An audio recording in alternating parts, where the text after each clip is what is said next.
go ahead and start.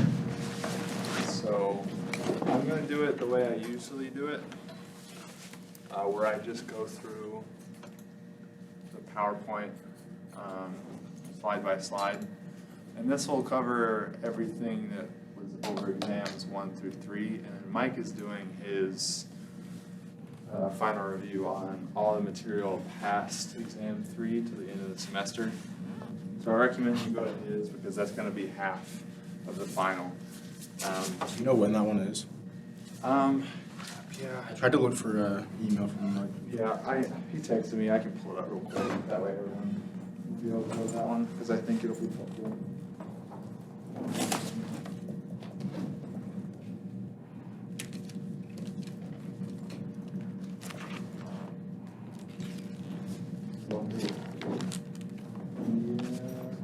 Okay, he said he's doing his, well, he did one today at 10 a.m., but his last one is going to be on Monday at 4. So I'll go that one. That one's going to be, well, actually, he doesn't know yet, or maybe he did. But when he texted us, he did know what room it would be in. So you might want to email him to get a room number from him, but his is definitely Monday at 4. And I'm going to do another one of these on Monday at 10 to 12. And instead of doing it like this, if you guys want to come to that one after you've studied a little bit more with specific questions, I'll do specific questions, and that way we can go over some certain concepts in greater detail. And I'll be prepared for certain questions that you might have. So if you want to email me your questions for me to go over on Monday a little bit more depth, then that'll be good instead of me just doing this again. But as I go through this, if you have any questions, just let me know. I'm human, and I don't. This stuff isn't like rapid recollection for me. I'm not able to just regurgitate a lot of this stuff. So if you have questions, we can kind of figure it out as we go. But I am pretty familiar with a lot of this stuff, so hopefully this is pretty helpful. So we'll just start at the very beginning. This slide, he asked one question on it in exam 1, and that was just what is the definition of physiology. So I would just memorize this up here. It's just the study of normal functioning of a living organism, but on the molecular and cellular level of those organs. A couple people got that wrong on exam 1, so he might throw that in on the final, but that's just good stuff to know. I wouldn't worry about this flow chart anywhere past organ systems and anywhere before molecules. Like, don't worry about atoms and molecules. Just do cells through organ systems. That's really the order that you need to know for organization. It's really physiology. Okay, so getting a little bit more specific. Homeostasis is the whole idea of physiology. How do we actually maintain homeostasis? So it's good to know what actually defines homeostasis, and that's these two things, or these two methods of control. It's intrinsic, which is the things that your organs actually do themselves, which would be like CO2 production and vessel dilation in the cardiovascular system, or just hormone production as you get certain stimuli. That's intrinsic, local. Your organs actually do that themselves, and the extrinsic is the outside the organ, which is usually activated through neurons or the endocrine system. So those two are the main control mechanisms we use to control homeostasis. So just be familiar with those two definitions. I think you should be good on homeostasis, but you might want to know some differences between positive and negative feedback loops. Negative feedback loops are a certain stimulus will cause a loop to stop working, whereas a positive feedback loop is one of the more rare cases. So this is why I'm going over this one, because there's only a few examples in the human body, and one of them is birth. So as the baby develops and as it gets closer to being born, what happens is you get this cervical stretch through mechanoreceptors in the cervix, and that induces oxytocin release. So that's an example in itself of extrinsic homeostasis or control, really. The cervix gets stretched to those mechanoreceptors, and that stimulation of the nervous system causes release of oxytocin. So It's not its organ doing it itself, that's extrinsic control, sorry. And as that oxytocin gets released, then it causes certain uterine contractions to push the baby through. And as it keeps going through, the baby continues to push on the cervix, which causes more stretch, more oxytocin release, and the cycle continues. So that's an example of a positive feedback loop. Okay. Also on exam 1, a couple people that I talked to got this one wrong too. This is really just surface level information about hydrogen ion concentration and pH. So the question that a lot of people got wrong was this one right here, upper limit versus lower limit. So anything that exceeds 7.7 and anything that goes lower than 7.0 is going to be incompatible with human life. And that's really the only question he's going to ask you about this scale. So just be familiar with those two boundaries and the fact that life rests in between those two, which is kind of large if you think about it. 7.0 to 7.7 is a pretty big gap. Consider pH. But yeah, that one's a good one to know. You might throw that in again. That one's just something that a lot of people got wrong. Okay, this one is a little bit more broad scale as we get into basic systems of the body. Within tissues comprise these three things: intracellular fluid, interstitial fluid, and plasma. Okay, so what he has underlined right here is really important to know. Intracellular fluid makes up 2/3 of the total body water in the body. So most of the mass or most of the volume of the body rests inside the cells, with only 1/3 being on the outside. That's the interstitial fluid, or the extracellular fluid. Extracellular fluid is comprised of these two, interstitial and plasma. So this one's also underlined, which means it's important. So plasma is 25% of this extracellular fluid volume. Yeah. And we'll get into this a little bit later with capillary exchange, but plasma really facilitates that exchange of nutrients between these capillaries and the interstitial and extracellular fluid. So those divisions are just good to know. And the approximate volume of each might be helpful for you. Okay, so speaking of molecule exchange in the capillaries, tonicity and osmolarity are pretty abstract concepts, at least in my opinion, but what you really have to know is the difference between these twos and how they relate to these 2 points. Tonicity only considers non-penetrating solutes. That was a question that a lot of people got wrong in the test too. Knowing which one matters for tonicity and which ones matter for osmolarity. Osmolarity considers both. Tonicity just does non-penetrating solutes. Okay, so it's easier to explain that when you think about the red blood cell and isotonic versus hypotonic and hypertonic solutions. So in that cell, the solutes that only matter for how tonic a solution is are the cells that stay inside the red blood cell. If it's leaving back and forth, then it really doesn't matter to consider how tonic that solution is. So I can continue to explain that, but really all you need to recall is just that tonicity is non-penetrating solutes and osmolarity is both. Okay? And water mainly depends on non-penetrating solutes too, but that's the reason this is so important. I mean, I know it seems abstract, but the reason it's so important is because it facilitates how well osmolarity or osmosis actually works in the capillaries. That's why it's important. You really you don't really have to know a whole lot about the details concerning that.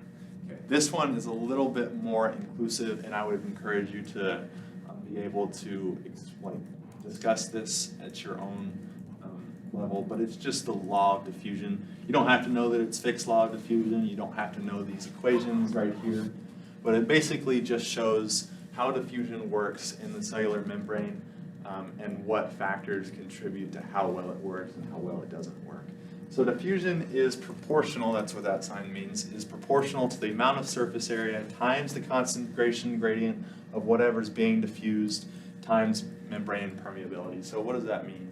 So the amount of molecules outside the cell compared to inside the cell is going to be determined by how much surface area there is. So if there's more surface area, that means there's more spots for molecules to diffuse, which means you'll have greater diffusion.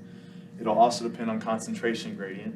If you have a bunch of molecules on the outside, then it's really likely that you'll get diffusion because there's more molecules. And then if the membrane is very permeable, then you'll get more diffusion. That's just pretty intuitive. And membrane permeability is really proportional on lipid solubility and molecular size, those being inverse to each other. So if you have a membrane that's very lipid soluble and your molecules are extremely small, then you're going to get diffusion. But if molecules are really big, then you're not going to get diffusion. So yeah, that one's pretty easy. It's just good to know that. That helps with biology from all perspectives. So if you have any questions about that, I think that one's pretty easy. All right, so besides diffusion, molecules go in and out of cells through transporters. And this is kind of where it gets a little bit complicated because you have different types of transporters with different mechanisms. And knowing these is really important if you want to continue in physiology. So you have a certain amount of different types of proteins that comprise channels and carriers. Channels on the left really just allow ions to go through their concentration gradient because they're not being activated by much energy unless they're gated.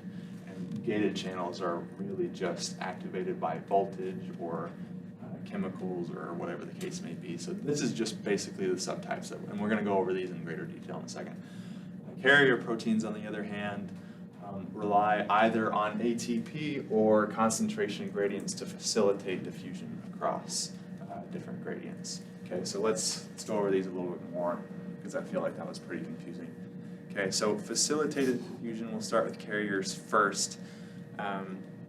Facilitated diffusion is taking molecules outside to inside, and it's dependent on gradient, but the way it works is the carrier is open to one side, the molecule has high affinity for a binding site inside the carrier. Once it binds, it goes through a conformational change to close, separating the two outside surface or outside environment to the inside environment.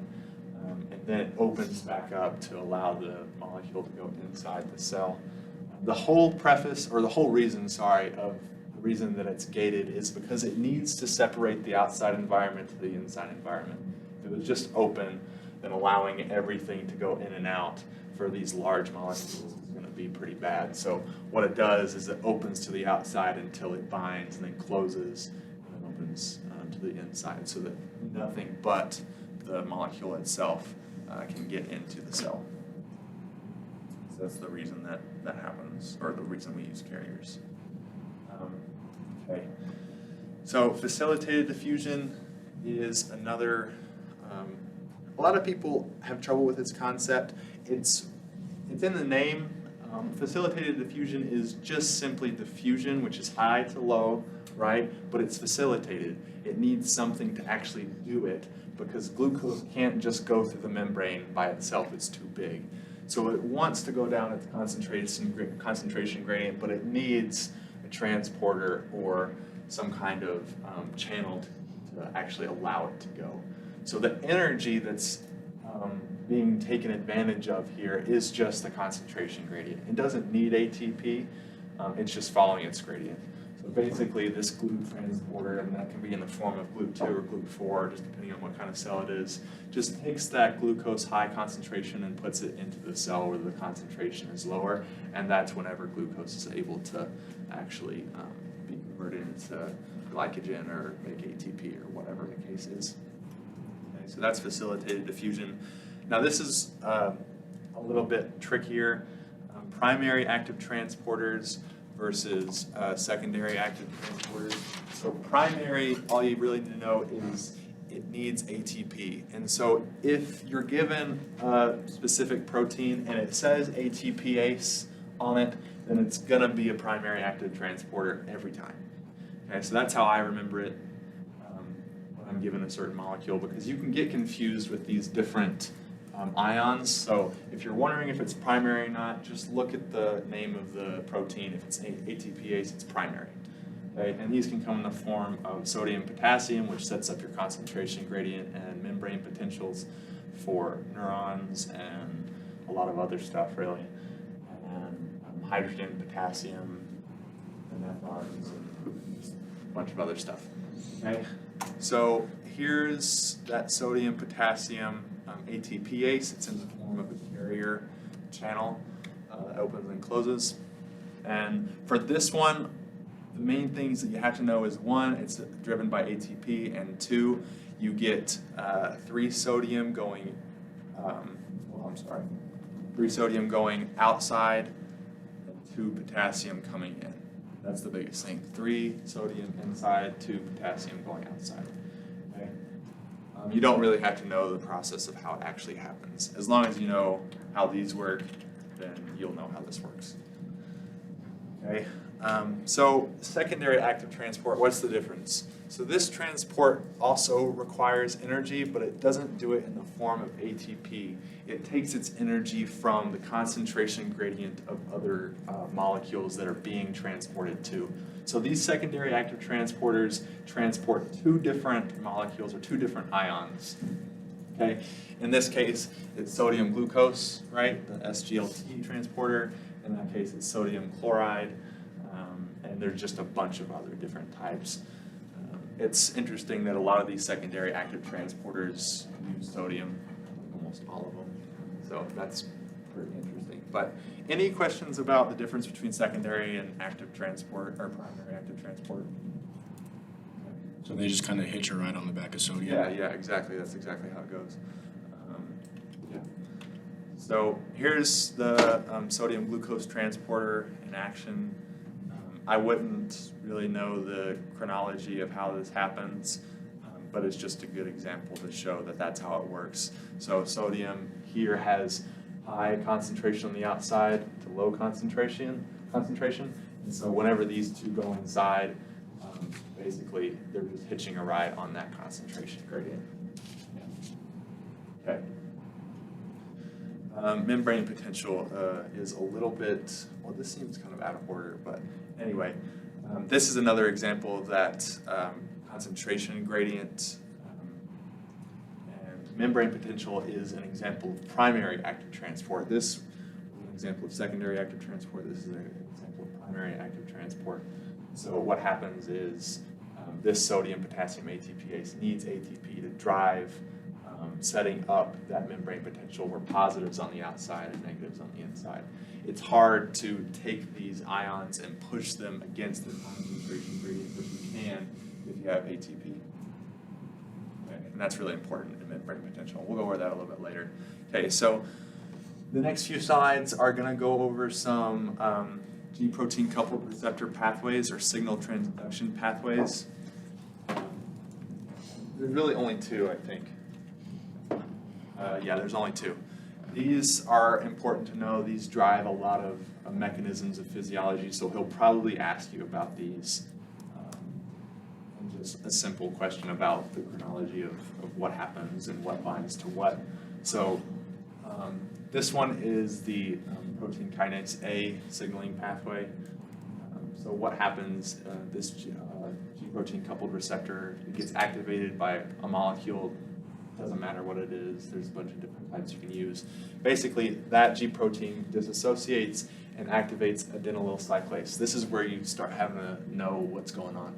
So adenylyl cyclase gets activated by ATP and produces CAMP, or cyclic AMP, which then activates protein kinase A.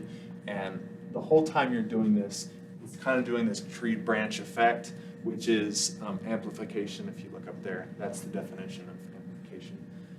And all G-protein coupled receptors do this, where that signaling cascade kind of branches out and just becomes really divergent. So what you have to know is that adenylyl cyclase activates cyclic AMP, activates protein kinase A, and then you get a cellular response. So these three are the main ones to know and to recall. It looks like a lot, but it's really not. And you just look at those three and just memorize that which ones activate which. Okay, this one is a little bit more complicated though. He always asks a question about this pathway since it drives a lot of cellular activity in his field of study. So he'll probably ask you about this one for sure. Okay, and the way this one works is a similar mechanisms. It's the protein-coupled receptor, but instead of adenylyl cyclase, it activates phospholipase C, or PLC. Okay, and this PLC gets cleaved into two different things, DAG and IP3. So this is where it branches off and goes different routes. So IP3 basically just binds to the endoplasmic reticulum and causes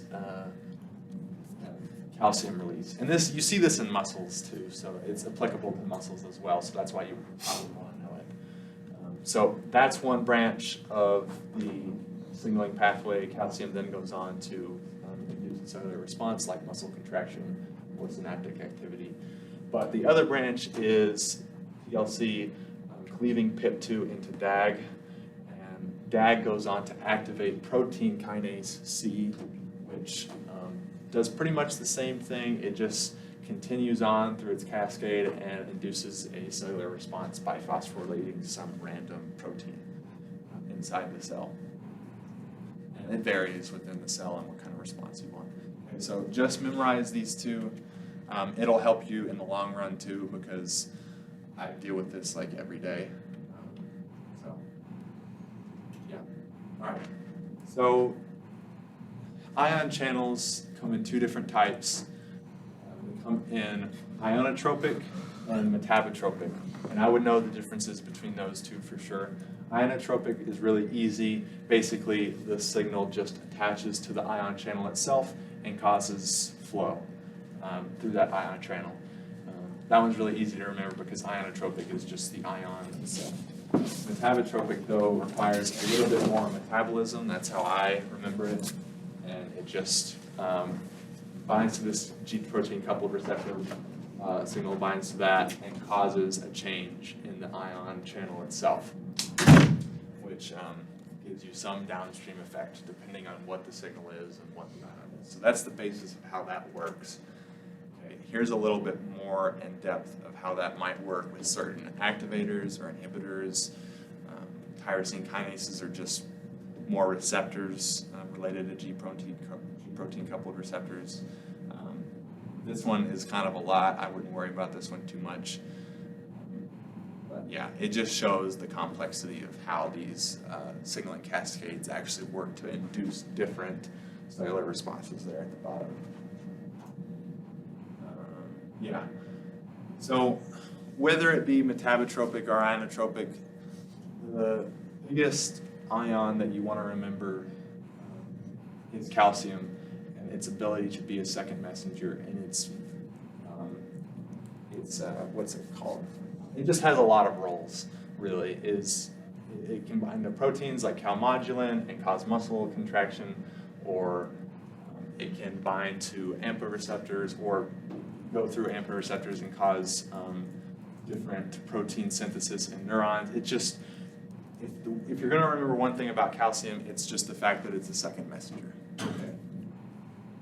All right, so we'll get into the nervous system a little bit more. This one is just memorizing the anatomy of certain neurons and glial cells, and I think this one's pretty straightforward. Dendrites, cell bodies, and axons, not too hard to remember. He won't really ask you much about the anatomy and different types, even though you can get specific. But, okay. Glial cells, you might want to know the difference between these. It's pretty easy. But he might ask you about different roles of different glial cells, and basically they come in four main types. Epidermal cells, which produce CSF in the choroid plexus, and then astrocytes, are involved in making up the blood-brain barrier, which is really important, so know that role of astrocytes. Microglia are important because they're the immune cells of the central nervous system and just the nervous system itself. And then oligodendrocytes are the myelinating cells of the central nervous system. There's one more that's not on here that you might want to remember, and it's Schwann cells, which is the branch off of oligodendrocytes. Schwann cells differ because they're actually involved in the peripheral nervous system. All right, so this is where a lot of people get a little bit confused, the Nernst equation and what we actually use it for. So we included the definition up here, or why it's used, and it basically just describes the reversal potential that a single ion would produce if the membrane were to be permeable to only that ion. Okay. So what effect does this particular ion have on membrane potential? And once again, membrane potential is set up by sodium-potassium pumps. Okay, so different ions going in and out, they're going to take their charge with them and affect this membrane potential. Okay. All right. And this is the equation itself.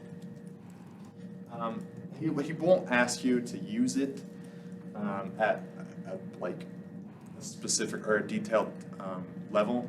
He won't ask you to plug in certain concentrations of ions out in and out of the cell, but it is helpful to remember that it's basically the concentration of the ion outside of the cell and over inside the cell. So knowing the orientation between outside and inside will help a lot. I actually have struggled with that in the past, and every time I do, it's a really big pain. So just committing that to memory is pretty useful. And don't forget the charge there too at the bottom. That's also important. Okay. So I'm going to go over this really quickly because I think it's important. But the equilibrium potential of chloride as a single ion, so we're going to use the Nernst equation, is negative 63 millivolts. Okay. And that's set up by the fact that most of the chloride is on the outside. I don't even know if you can see this. It's on the outside of the cell. So you have about 10 micromolar of chloride inside the cell, and then 108 micromolar of chloride outside the cell. So obviously, most of the chloride is on the outside, only a little bit's on the inside, and let's say you have some kind of way for chloride to get into the cell. Okay. So as chloride goes down its concentration gradient, what's driving this passage of chloride is solely the concentration gradient.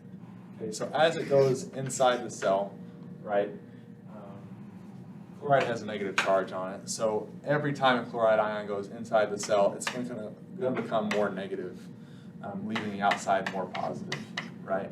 And so there's a certain balance between the chemical driving force going inside the cell and the electrical driving force, which is set up by the division of ions in and out.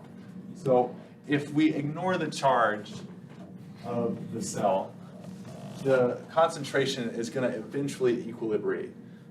And we'll just make it like 50-50 chloride inside and outside the cell. That's just the chemical gradient. But that's not the only driving force. You also have the electrical gradient inside and outside the cell.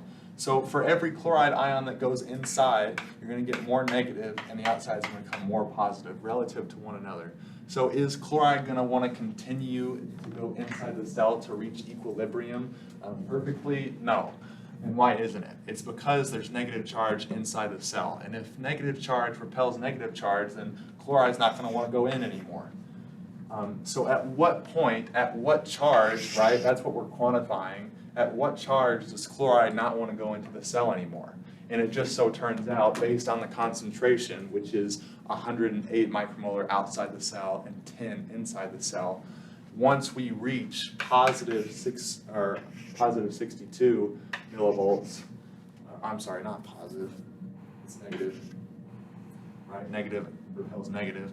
Negative 62 millivolts, chloride isn't going to go inside the cell anymore because it has a negative charge on the inside. So this is wrong.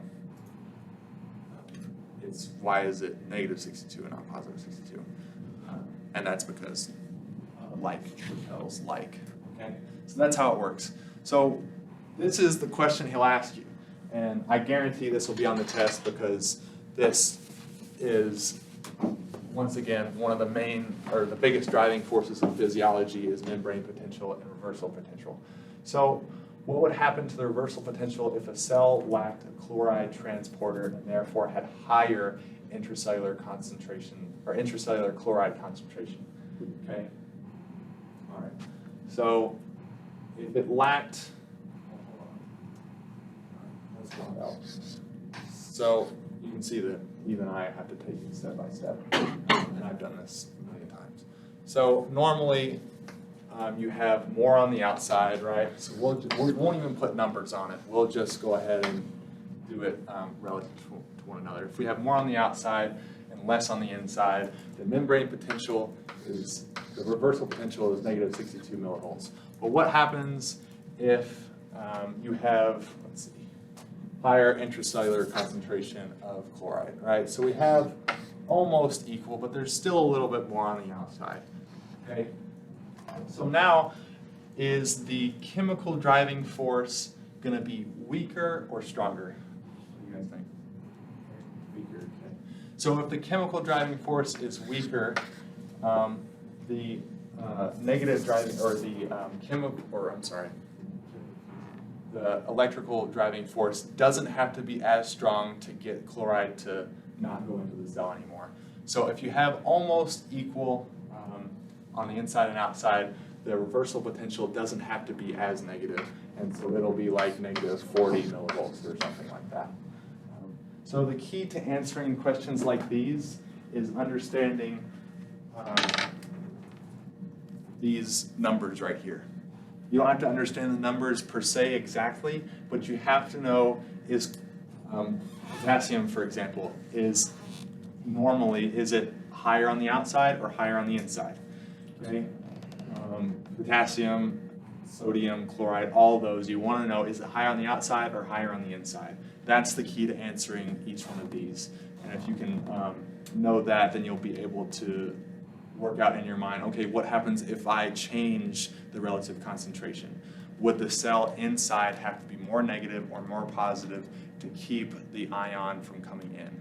Okay, that's the key to answering those. All right, and there will probably definitely be one of those on the test. Okay, so less specific, a little bit more surface level. We're going to, graded potentials and action potentials are two different things. Okay, graded potentials are just the amount of depolarization a dendrite or a neuron receives, and is it going to be good enough to invoke an action potential or not? That's really the main goal of graded potentials. And the thing is, they have their own properties. And one of the biggest properties, or the most important of those properties, is that graded potentials degrade, that's kind of why they're called graded, degrade as they go along the dendrite of the receiving neuron. So at the point of stimulus, that graded potential is really great. Maybe causes a depolarization of like -20 or something like that. But as it goes down, it's going to decrease, and once it gets to the axon hillock right here, maybe it's only at -4. And that's why you need multiple graded potentials to actually invoke an action potential. Okay? That's the main point between graded potentials and action potentials. What is this? Okay, refractory periods. Okay. So after every action potential comes a refractory period or a period of hyperpolarization. And that's just because potassium influx increases, which hyperpolarizes the cell, which makes it harder to reach that negative 55 millivolt threshold. So what does that look like? It just looks like a dip in this action potential voltage reading, and it just makes it harder for a subsequent action potential to happen because you're lower than where you were over here. So if we normally rest at -70, after an action potential, it might go down all the way down to -70 or -75 or -85. All right. And once again, that just makes it harder to do another action potential. And so what this does, depending on the type of current, because certain neurons can produce different types of current, just allows rhythmic firing of axons and controlled firing of those axons. All right, that's the role of relative refractory period. And it's helpful to know what kind of constant or what kind of ion transport is happening during that. Okay. Conduction of action potentials goes from the axon hillock, which is at the bottom of the soma or cell body leading into the axon, and goes all the way down the axon until it reaches its neighboring cell. Okay, so as it goes, there's a distribution of charge that needs to be maintained, and it's maintained by increasing sodium permeability in the axon and increasing potassium permeability outside the axon. And so as we go down, we're kind of getting more sodium influx to depolarize the axon itself. The axon hillock depolarizes to negative 55, which causes the action potential, and as it travels along, it maintains that increase right here all the way throughout the axon by influencing sodium to go into the axon. That way it continues to depolarize all the way up here, because that's what sodium does. It's positive, so it drives it more positive. And that's how we get axon or action potentials down the axon. All right. Okay. Super threshold graded potentials are stronger than threshold. Okay, so like I said, we get the stimulus over here, and let's say it depolarizes the cell by 30 millivolts. So it's positive 30 millivolts up here. But once it gets down here, it's a little bit less, and then a little bit less as it goes down to the axon hillock. Maybe once it gets down here, it's only 25 and not 35. I don't know, it just depends. But just as long as this, once it gets to the hillock right here, or this trigger zone, just as long as it's enough to drive resting membrane potential or resting to threshold, which is negative 55, it's going to induce an action potential. All right, this one is a concept that a lot of people struggle with. So the frequency of action potentials is determined by the stimulus strength. A lot of people think that if I stimulate a neuron, you're going to get a bigger action potential in the sense of this is a normal action potential, and then if I give the neuron a lot more stimulation or a lot more shock, maybe then it'll go like this. And that's not true, because action potentials usually stay about the same amplitude. The only difference is if I stimulate a neuron more, what's going to actually happen is I'm going to get more action potentials instead of just one bigger one. And that's what's being demonstrated right here. So I have subthreshold, which doesn't reach threshold, hence the name, and then you don't get an action potential. But I reach threshold, get 1, but maybe I make that stimulation a little bit stronger, and then I get 4, and then maybe I make it a little bit stronger, and I get 7. Right? So that's how stimulation affects action potentials. It's not amplitude that it increases, it's frequency. This is what I just went over right here. Traveling down the axon, what happens is in between these nodes of Ranvier, which is in between these myelin sheaths, you get that sodium influx to continue depolarization. So the role of myelin itself is to insulate this axon so that the charge on the membrane doesn't leave. And so if you couple its ability to insulate and these nodes to increase sodium influx, then you're going to get an easy conductance through that axon. All right? Okay. This one will be on the test too, just a quick question most likely. Neuron injury.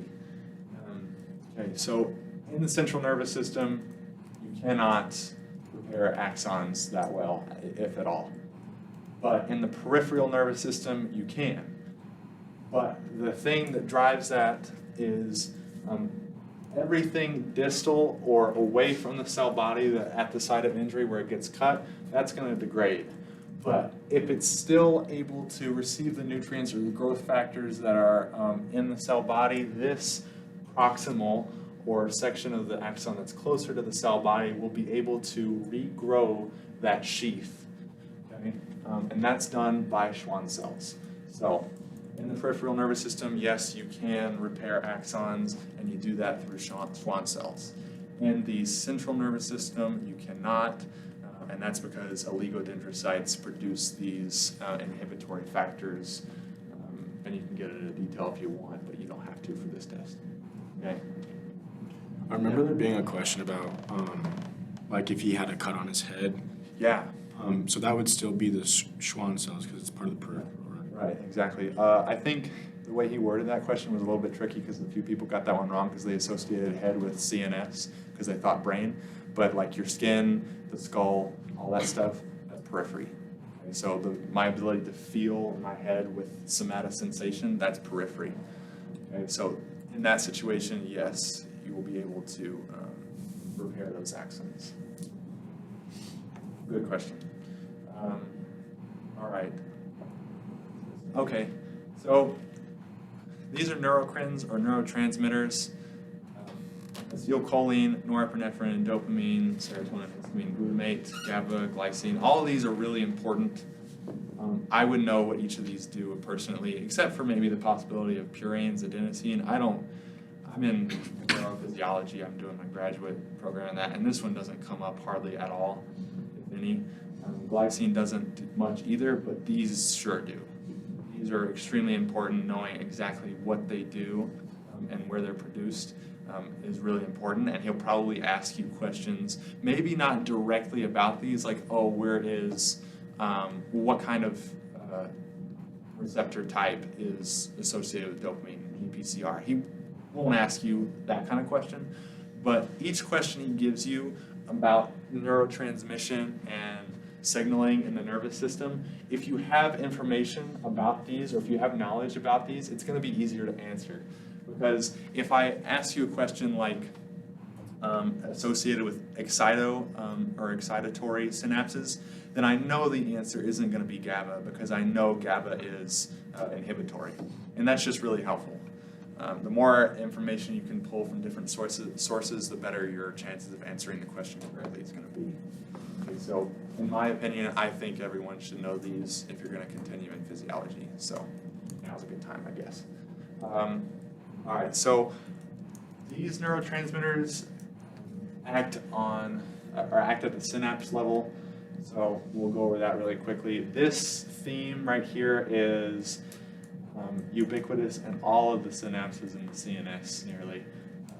It is the driving force of synaptic connections and communication between neurons and their targets. Okay, so knowing the chronology of this is going to be extremely helpful. And it's basically boils down to the vesicle production and vesicle docking, which is mediated by calcium. And once it actually docks and releases its neurotransmitter, then you get a cellular response, just depending on what kind of neurotransmitter it is. This one's a little bit more detailed. This is uptake of acetylcholine, which is the neurotransmitter. So he likes this one. Acetylcholine's huge in the central nervous system and dopamine cells and a lot of other places. But so that makes this really important and very prevalent. Just know the role of acetylcholine esterase and its ability to break down acetylcholine into acetate and choline, and the ability for the presynaptic neuron to take up choline and to repackage it. Okay, so that in itself is extremely important to be able to recall. Divergence and convergence is really easy. Just know the difference between these. Maybe some examples might be beneficial. He might ask you about a specific example and ask you to say if it's convergent or divergent. So basically divergent is exactly as the name says, it diverges or goes outward like a tree branch and it goes from 1 to 3 to 8 or 7, I don't know, it doesn't matter. and then convergent converges on one neuron and induces a reaction. So what are some examples of this? Divergent would be afferent, or information going to the CNS.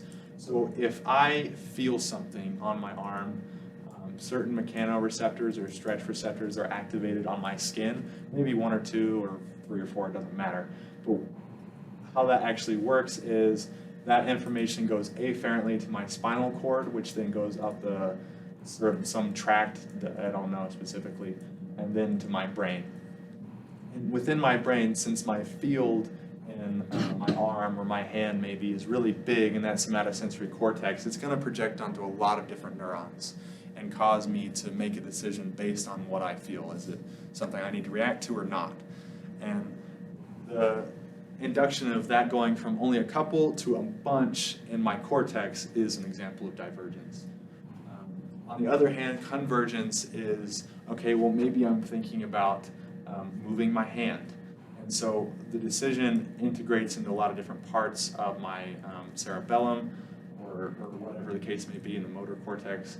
And that goes from a lot of neurons down to 1 or 2 or 3. But basically the gist is it goes from a bunch to a few less, which is convergence or convergent at one point. Okay. For me, I remember it because divergent is afferent and convergent is efferent. Okay. Let's see. Summation and can come in temporal and spatial. So let's see if I have both. I don't. But basically, what happens in spatial summation is you get 3 different axons projecting onto one cell body or a bunch of different dendrites on the cell body, which then causes a greater graded potential at the axon hillock, and that's because these 3 axons have a summative effect where they're added together. And this is true in the fact that, yeah, they might be all excitatory, which is indicated by the positive sign there, but maybe one of them is inhibitory. And that these 2 sum up to be a plus 40 depolarization, but this one is inhibitory, so it does like a minus 20. And so now all you have is a plus 20. So they summate together depending on if they're excitatory or inhibitory. And that's called spatial summation. Temporal summation is the other one of these, and it's basically, you can ignore these for this one. So temporal summation is how quickly is this axon firing action potentials at many EPSPs or whatever the case may be. How often does that happen? And if it happens really quickly, then those can summate together too. Okay, so just know that summation can come in spatial and temporal. And those are the 2 big ones, and know the differences between those 2. All right, development of the nervous system is really cool. I used to think that it was extremely boring until we had that test in 480, and it was difficult. But anyway, you can get really complicated in this if you want, but all you have to know is that this, right here, this neural plate can differentiate into neural crest cells right here in red and neural tube. Okay, that's like the main idea of what's happening in this ectoderm, mesoderm, and derm. So what happens is this neural crest right here differentiates into the peripheral nervous system, and this neural tube becomes the central nervous system. For this class, that's all you have to know. And he probably will ask you a question about that one, since it's really easy to ask you a question about that one, and that's kind of surface level information.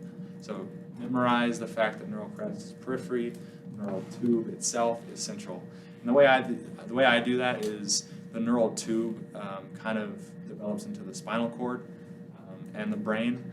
The tube is reminiscent of the spinal cord because it looks like it. That's how I remember it. And these neural crest cells actually kind of branch off and different directions and become the periphery. So that's a good way to memorize that. So as far as later development within weeks or later weeks, this neural tube eventually becomes these different parts of the brain stem, the spinal cord, and the brain itself. So knowing these would be helpful, but I don't really think you have to like to link it to how development actually works. So don't really worry about this one too much, in my opinion.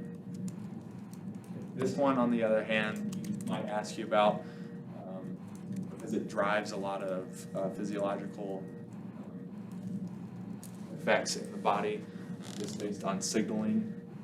But the biggest ones are the dura mater, which is this tough outer layer, and the pia mater, which is the inner layer of the spinal cord. And knowing what constitutes gray matter and what constitutes white matter in the spinal cord is pretty important too. And later on, we'll get into spinal or tracts and how to name those, and that might also be beneficial for you. So if you have questions about that, just ask me over email and I can bring them to you next time or answer them for you. But I'm kind of running out of time, so I want to get through this as quick as possible. Okay. So the choroid plexus is another landmark of the CNS that's really important. It's one of the few that actually doesn't have a blood-brain barrier, and that's because it is involved in creating cerebral spinal fluid, which holds up the brain and provides nutrients into the central nervous system. And so that's one of many examples of form follows function. The choroid plexus has to be able to take in and excrete nutrients, vitamins, ions, and water. So if it had a blood-brain barrier, it wouldn't be able to do this. But since it needs to be able to do this, the form follows that function and gets rid of the blood-brain barrier in the choroid plexus. Okay, so just know the function of the choroid plexus, and just maybe know for your own good that it doesn't have a blood-brain barrier to actually do this. The locations of each of these isn't important. Like, I wouldn't know that the thalamus is located pretty medially and centrally. I wouldn't have to worry about where each of these are so much as I would need to know like what they do a little bit. Don't go into the hypothalamus does temperature control, thirst, urine output, and food intake. Don't do that so much, but maybe just understand that the hypothalamus controls homeostasis with like hunger and temperature, or the cerebral cortex does sensory perception, like somatosensory perception, and voluntary control. Just knowing these main areas of the brain and some general idea of what they do is going to be pretty helpful for recollection.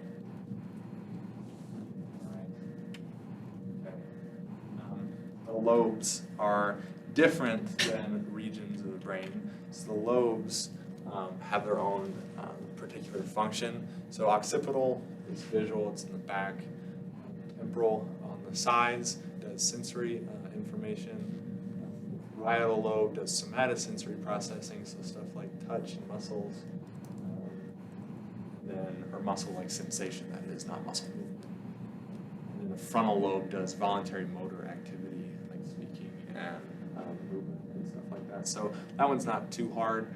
Those four lobes are the main ones. It's kind of easy to memorize what each of these does.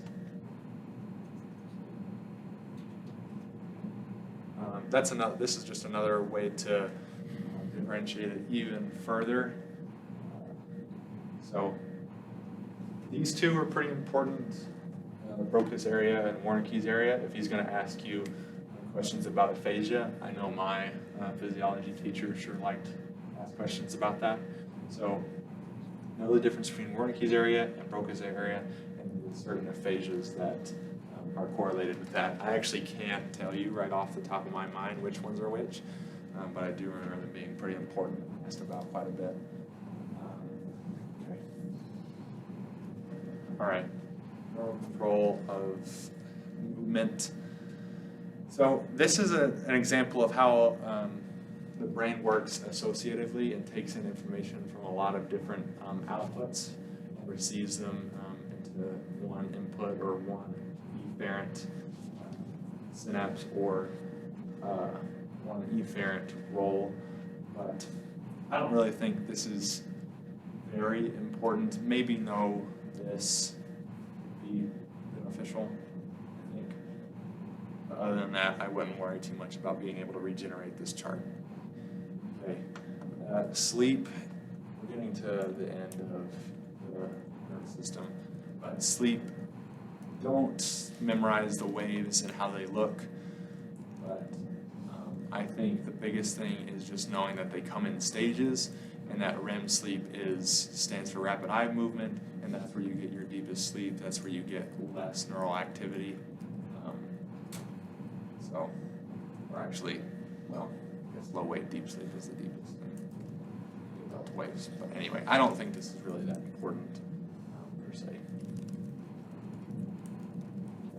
So this is actually why you need consistent sleep, is these stages kind of become repetitive if you get a consistent sleep schedule, and that's why a consistent sleep schedule is more important than actually getting like 8 hours one night before a test. You actually want to get 8 hours every night leading up to a test, and then you get a defined cycle of these sleep stages, and you're able to take advantage of those more often.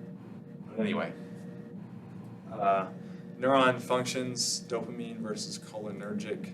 So I would know the differences between these two. Dopamine and its effect in motor control is really important in Parkinson's disease and Alzheimer's, or not Alzheimer's, but Huntington's.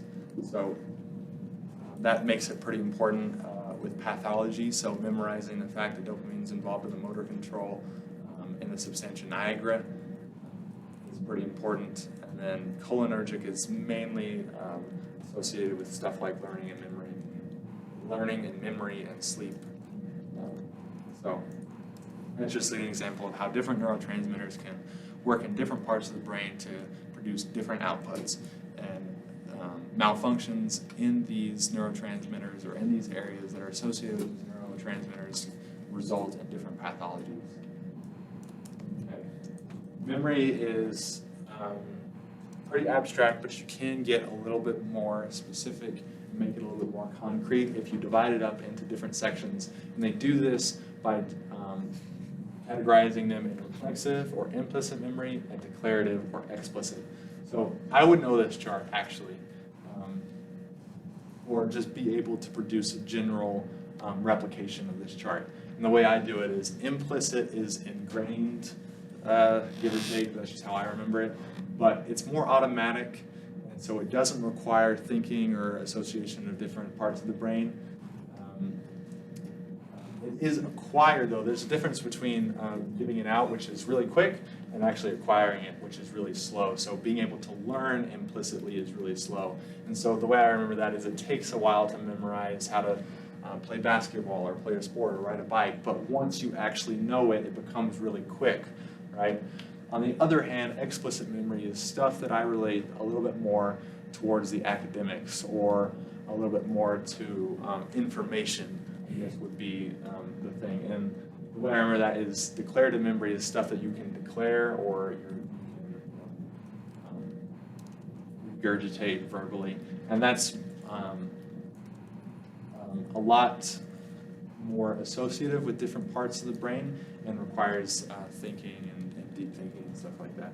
And so combinations of implicit and explicit memory help you consolidate memories and do them, or make them short-term or long-term, or keep them become long-term, or whatever the case may be. So the thing about this chart, don't worry about these two on the outskirts. Just remember this central piece, that short-term memory becomes long-term through consolidation. That's the biggest takeaway from this. And you can kind of intuitively be able to define short-term and long-term information, but consolidation is the biggest one that you need to know, and that's when short-term becomes long-term memory. And the way you do consolidation is through repetition or association of different parts of the brain. So reading something and then writing it and then speaking it uses different parts of the brain to actually make it long-term memory instead of just short-term. Consolidation is also affected by emotions, which I think is one of the biggest things that consolidates short-term to long-term memory. If you can remember something really traumatic or really exciting, then it's going to make it long-term.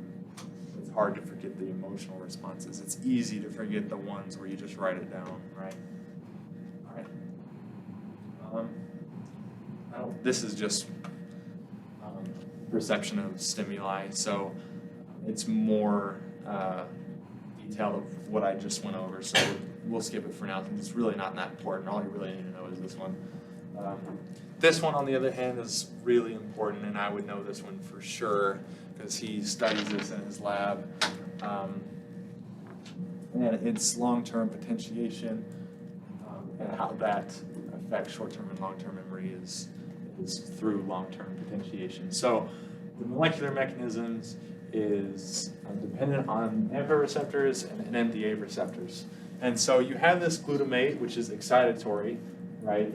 And that's just more information or more recollection of what your neurotransmitters actually do. So this glutamate receptor binds to these glutamate neurotransmitters bind to these AMPA receptors and cause sodium to go in because they're activating them. This is an example of ionotropic ion channels. This receptor binds and opens it, right? That's ionotropic. So once it opens it, sodium follows its concentration gradient, which is made up somewhere over here by sodium potassium ATPase. So you can see where all this information or all these ideas really come into play in bigger themes of physiology like memory. So when you're studying sodium potassium ATPases, you might just think of them as like a pretty big bother, but it actually influences the bigger things like memory. So once sodium goes in through its concentration gradient, then this cell depolarizes. So once depolarization happens, this voltage-gated calcium channel, or NMDA channel, opens up, and this magnesium block exits the cell, and then calcium comes in and acts as a second messenger and causes the cell to become more sensitive to glutamate. So it does this positive feedback, which is another example of positive feedback loops. So that's how long-term potentiation works, just making the cell more sensitive to glutamate. Here it is again, but a little bit more detailed about how it makes it more sensitive. So once calcium comes in as a result of this positive excitatory synapse, then you get different types of cascades through calcium, the second messenger. So what happens is protein kinase can become activated, both of these, and maybe it goes retrogradely to glutamate synapse and causes more neurotransmitter to be released, which will increase the sensitivity of glutamate, right? And more neurotransmitters released. Or maybe protein kinase 1 just recruits more AMPA receptors. And if you have more AMPA receptors and more glutamate being produced, then you're going to get more reception. More depolarization leads to more action potentials, which leads to greater recollection, which leads to memory. Right?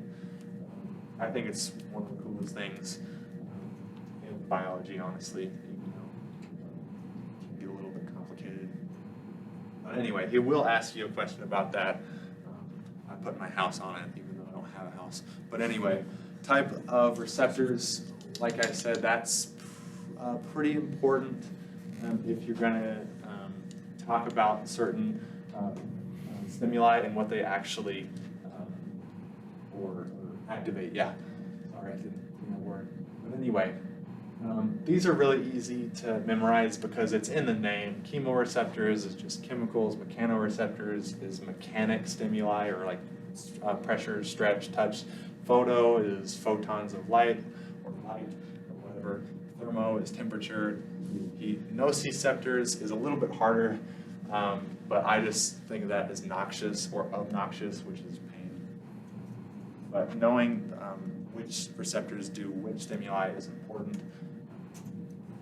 So that's something you'll need to know. Lateral inhibition is a little bit more abstract, and it seems like it wouldn't really be that beneficial, but it's actually used in the retina, the eye, because activation of one rod or cone will actually inhibit others, and that way you get spatial clarity in your perception of sight. So what happens is this pin activates all these neurons because it's activating this receptive field, right? So if you want to get specific perception of this stimulus, what you have to do is inhibit these neurons outside. And the way it's done is that neuron that gets activated the most actually releases inhibitory factors like glycine or GABA or whatever onto the neighboring neurons, which causes a greater depolarization on this single neuron right here. And that's depicted in this graph. I would just know how this works in the fact that lateral inhibition is exactly how the name says. The neuron that gets activated inhibits the ones that are lateral to it. So you get specific perception of the stimulus. Oh, it kind of seems a little bit strange. Okay, sensation. I hated being asked these because I felt like they would be on the test when I was in this class in my other college. I didn't want to study them because I felt like it wouldn't be, but it always was, and I feel like he'll ask you at least one. Knowing the differences between each of these and their roles in mechanoreception is pretty important. So Merkel receptors are the ones that are most apical or most on the surface, and then you get Meissner corpuscles, and then Stenian corpuscles, and Ruffini corpuscles. You also have free nerve endings in there somewhere, and those are for pain. So knowing the roles of each of these is pretty important. Make sure you're able to recall those. This image kind of sucks, but you get the idea. These nociceptors, or these pain fibers, can come in different diameters, in different classes. And it goes from A alpha, A beta, A delta to C, which is kind of weird. But anyway, what you mainly have to know is that the bigger the diameter, the faster the speed of conduction, and therefore the faster your perception. So A delta, or A alpha, I'm sorry, is the biggest, which means it has the fastest. The beta is slightly less diameter and all the way down to C fibers. So when we talk about pain, a lot of quick pain comes from these A delta because they're greater diameter and have quicker induction or sensation. And a lot of the slow pain or chronic pain that you feel afterwards is actually activation of these C fibers, because they're a lot slower. So that's kind of linking form and function once again. But know the order of these and which ones are faster, which ones are slower. Okay, the ear. My mentor in my undergrad did a lot of ear research, and so I'd like to think I know more about this, but I actually don't. But anyway, this is the main chronology of how auditory sensation works. Memorize how it goes down from the ear canal all the way to the cochlea, and what's actually happening to the sound waves, or what the sound waves are actually influencing as they go down. So the, what is it, like pinna or something? Pinna. So your ear directs the sound through the ear canal and hits this tympanic membrane. Once it hits the tympanic membrane, then these three bones right here, which are the smallest bones in the body, the malleus, incus, and stapes, all vibrate. I don't know why they're connected that way. It would make sense to me if it would just be one bone, but I don't know. So the stapes, it gets more specific as it goes along, and eventually hits the oval window, which causes this tympanic duct, this outside layer of the cochlea, to vibrate. And once it vibrates, inside the cochlea itself are these little things called hair cells that actually move with their kinocilium. And so when they move, that movement opens up ion channels inside them and increases ion permeability, which causes action potentials in afferent neurons connected with the cochlea. So basically what's happening whenever you receive sound waves is that they induce mechanoreceptors in the cochlea. So that's these right here, these little up and down lines. That's these stereocilia or hair cells. Okay. I think that's pretty much it for how hearing actually works in the cochlea.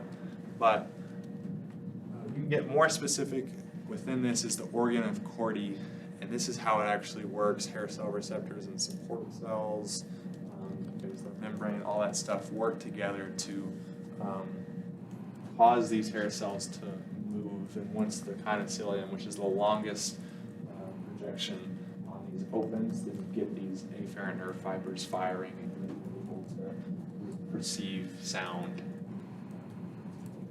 Pretty complicated mechanism for a very simple request. Okay. This is more in depth. This is the specific hair cell, or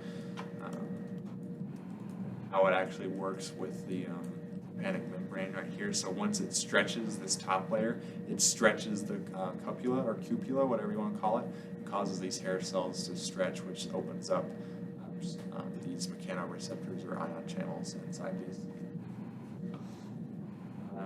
Okay, the macula is inside the semicircular canals and causes the opening of these hair cells, not involved with auditory input, but mainly involved with orientation of the head. So it's cool to see the same form doing two different functions. So what happens is this otolith layer, otolith means rock, will move if you move your head. This might move down or to the side or whatever the case may be, just depending on gravity.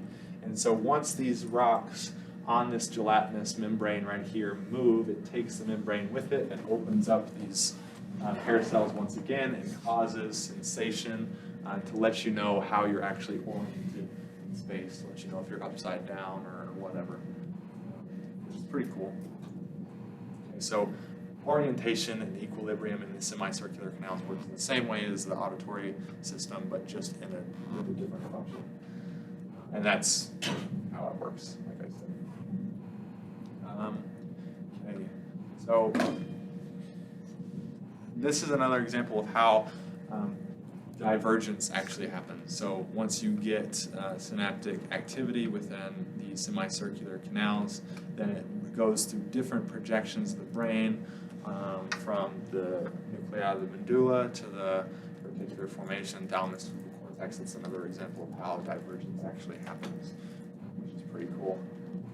Okay. This is starting in eyes. Myopia or nearsightedness is the, I never thought about it like this. This is a good way to look at it. The lens of your eye is too strong for the length of your eyeball. So what actually happens is the length of your eye, the retina, right here, these sensory, the photoreceptors in the back, they need this light to focus exactly on them if you want clarity in your vision. Otherwise, then you just get blurry images. So what actually happens is this lens has to direct light waves that are going in through your eye exactly at the right point. And if it's too strong, it's going to focus them too soon. But if it's too weak, it's going to focus them too late, which means that your retina or the photoreceptors in the back of your eye aren't going to receive the focused light that they need. So how do you correct them? If you have contacts, glasses, basically what you're doing is just introducing a lens that changes the orientation of these light waves to take advantage of the fact that your lens is too strong. So it opens it up so that your lens has to work harder to focus it on the back. Okay. I would know the difference between myopia and hyperopia, whereas myopia is called nearsightedness, hyperopia is farsightedness, and how to correct them. So you correct myopia with a convex lens, right? Or concave lens, I'm sorry. And then you correct hyperopia with a convex lens, convex meaning outward. So I think that would be helpful. I'm not sure if he's going to put that on the test or not, but if I were you, I would just commit that to your shallow short-term memory just for the test purposes.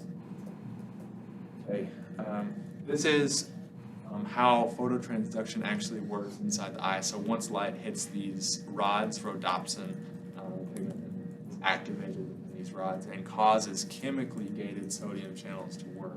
So I think it's really cool that way back here he talked about the different types of receptors, and now he's giving you examples of how these different types of receptors actually work. So you have mechanoreceptors in the ear, right? And then you have photoreceptors in the eye, and in the taste you have chemical receptors. So once these rods are actually open, or like in the absence of light, they're open, but the rods, when they activate this something called opsin, which changes formations from cis to trans, and that formation change will activate this cascade, and you get perception of light. He doesn't seem to really be a very big phototransduction guy, so there might not be any questions on the test, but if they are, there'll be surface level information about these three topics right here, or these four, sorry. Just that that's how it works. Cones are for color, rods are for black and gray. So yeah, not really much to eyes. I think he just does it because it's an example of photoreceptors and chemicals. Okay. This is more information about how the eyes work, knowing the tract for the pathways of visual perception is pretty important if you study it, but not so much if you don't. But it is kind of easy, so I might already optic nerve, all of the visual cortex goes through these three types. The chiasm is where they cross ipsilaterally and contralaterally. Oh my gosh! And then the tract and lateral geniculate is where the neurons actually innervate, and then they go all the way to the visual cortex. And that's where you get different layers for its visual system. That's not really super important.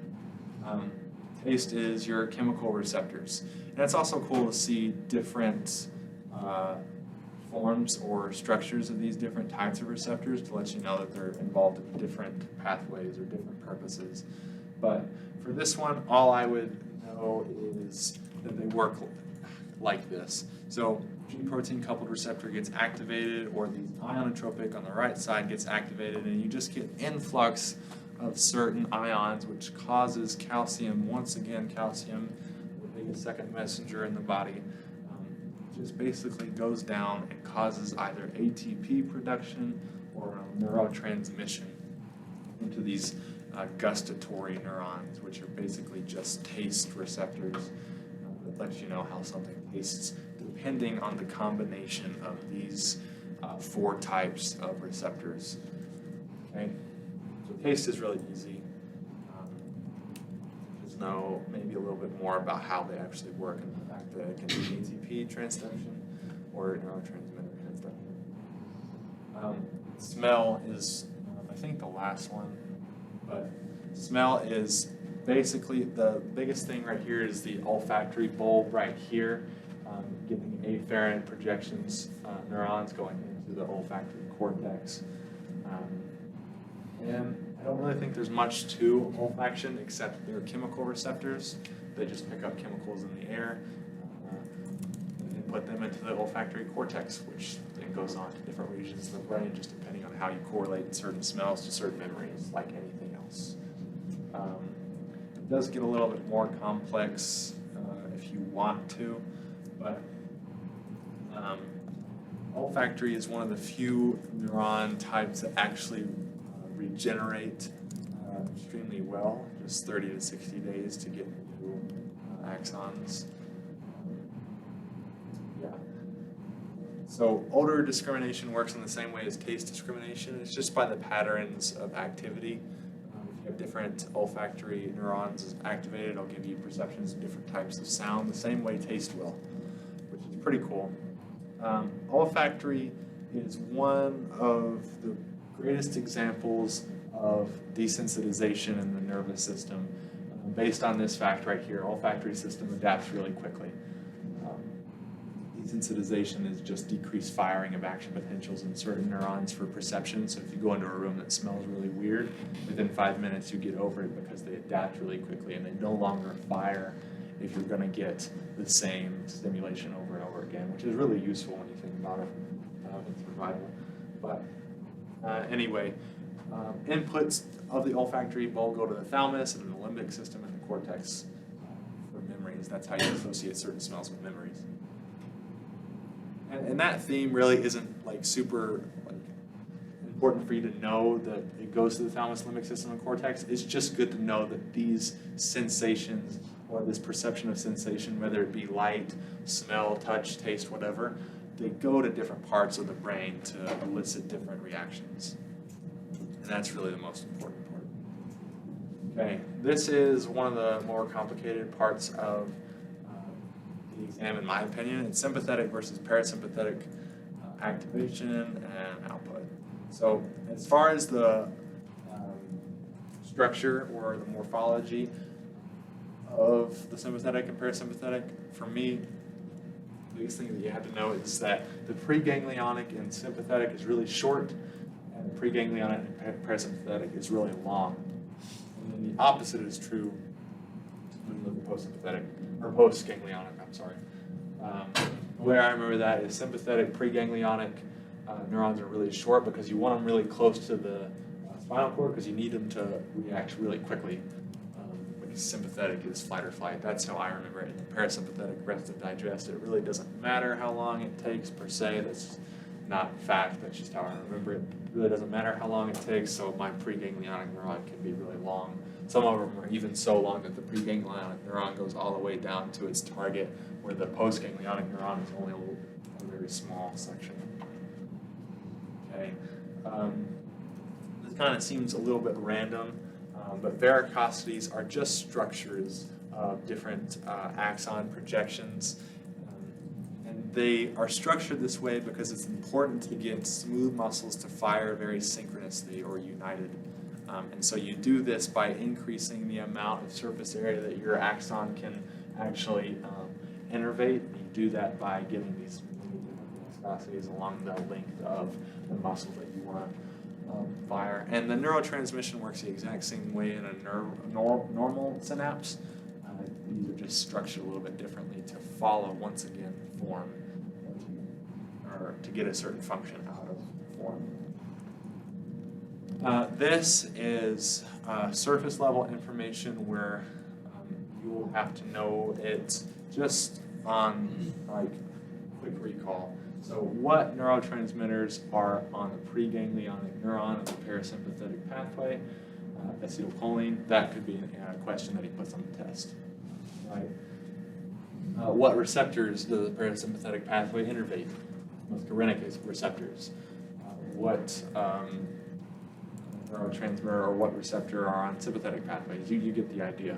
So knowing the anatomy of sympathetic versus parasympathetic projections from the CNS, where the how long the preganglionic neuron is to the postganglionic neuron in each one, what kind of receptors they use, in which part, all that stuff.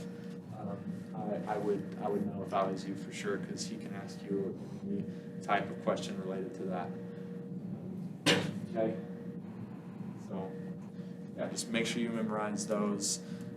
That's just coming down to how much time you put into memorizing. Okay, different types of muscle fibers are important because each one has a different function. So skeletal muscle fibers are large, multinucleated, striated, or striped. And that follows the fact that they need to be multinucleated to get your muscles to contract synchronously. Cardiac muscles, on the other hand, are also striated, but they're smaller, and they have these intercalated discs in them to control when they're contracting and when they're not. They also have gap junctions in them to control synchronous firing, and they don't have to have multiple synapses going into the heart. That's just a few examples of the differences between cardiac muscle and skeletal muscle and how that function follows that form. Smooth muscles, on the other hand, are a lot different than cardiac and skeletal muscles because they lack striations. They're a lot smaller. But yeah, a lot of these just follow the function of each one. So I don't think he's really big into knowing the, what's it called? Specific to general order of muscle fiber to muscle fascicle to spindle to skeletal muscle itself. But that structure is important to how muscles actually work. What he really wants you to know and what he'll ask you about is how they contract on the cellular level. And that's where all of this comes in, and where I think you should know. So know the difference between myosin and actin, where myosin is thick and actin is the thin filament. And know that they're organized in what's called this sarcomere. So don't memorize, I'm sorry, Z-disc, I-band, H-zone, A-band. He didn't ask you that on the last one. He won't ask you on the final. Know, however, how they actually interact more specifically right here. And the fact that actin, these thin filaments contract into the thick filaments together to shorten the muscle itself. And so how that actually works is through the interaction between actin and myosin. Know this chronology, the steps that this takes. If I were you, I'd be able to reproduce this from thin air on your own. That way you'll be able to recall it pretty easily and answer the questions associated with it pretty easily. I won't go over it because we're running out of time and I want to get through as much of this as possible. But T-tubules are another structure inside these muscles, these skeletal muscles that, once again, follow function and tell you about function. So T-tubules associate sarcoplasmic reticulum to calcium efflux, or calcium secretion into the muscle to bind to troponin and allow muscle contraction to actually happen. So I wouldn't really know too much about how T-tubules are actually formed or what the structure is and where they're at. Just know the function of T-tubules and the fact that they spread out the action potential to get as much calcium secretion as possible into the muscles themselves. Okay. This, on the other hand, is a little bit more important. This is how the neuromuscular junction actually works in its neurotransmission, and surprisingly enough, it works in almost exactly the same way as everything else with neurotransmitters. The neurotransmitters like acetylcholine, that's something I would know too, that muscles rely on acetylcholine. Acetylcholine binds to these sodium channels right here. These, I forget what these are called, but bind to them, allow depolarization into the muscle fiber. That depolarization follows down the T-tubule, right, and is connected to this ryanodine receptor channel and this dihydropyridine, you won't have to know the name, this DHP calcium channel. And once these are activated by enough depolarization, it causes the sarcoplasmic reticulum to open up and increase calcium efflux or calcium secretion for it to bind to troponin, tropomyosin, allow myosin head to do its thing, and that's how excitation gets muscle contraction. Okay, so know that process, know that method. Okay. Yeah, this is, these don't exist. A, B, D, and E don't exist. C is actually how the sarcomere actually works. This is just an example of how if you get too little contraction in the sarcomere, then you don't get as much tension as denoted by D and E. If you get too much, then it's hard to get more tension if you need it.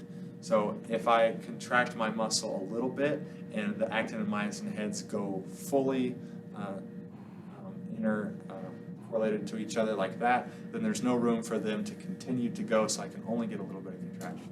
So tonic contraction usually rests somewhere in the middle. So if I want to increase contraction, I'm able to go further. If I want to decrease contraction, I'm able to go forward a little bit more.